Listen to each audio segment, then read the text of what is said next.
Portland, Oregon, known for its beautiful scenery, unique culture, and progressive values, is a city that has long been a beacon of hope for many.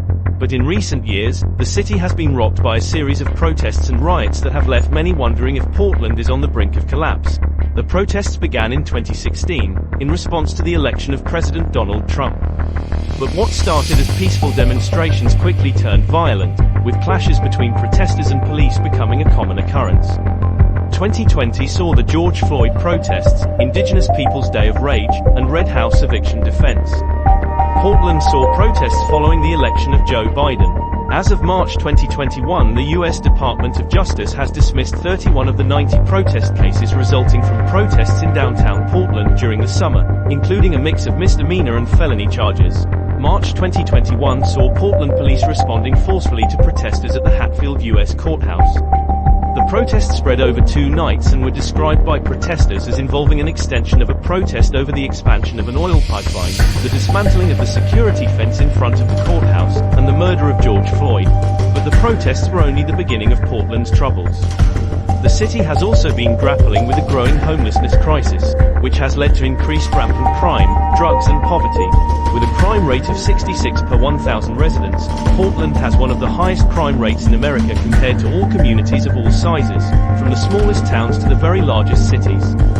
One's chance of becoming a victim of either violent or property crime here is 1 in 15.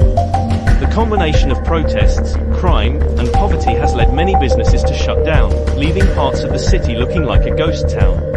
According to the Los Angeles Times, over the last 3 years, the number of unhoused people in the metro area has jumped from about 4,000 to at least 6,600. Shootings in the city have tripled. Homicides climbed from 36 in 2019 to 97 last year, a record. Lower-level crimes have spiked too. More than 11,000 vehicles were stolen in 2022, up from 6,500 in 2019. You don't have to watch Fox News to look around Portland and say, "This is not cool," said City Commissioner Mingus Mapps, a Democrat and former political science professor at Brandeis University. Fatal drug overdoses nearly doubled between 2019 and 2021 across Multnomah County. The fentanyl epidemic combined with the housing crisis, Mapps said, made for a scary situation.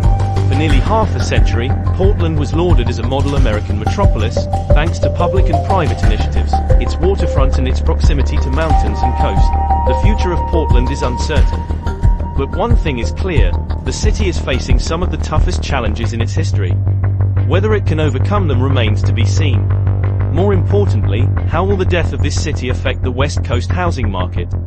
Will this city's death spiral out of control to another city?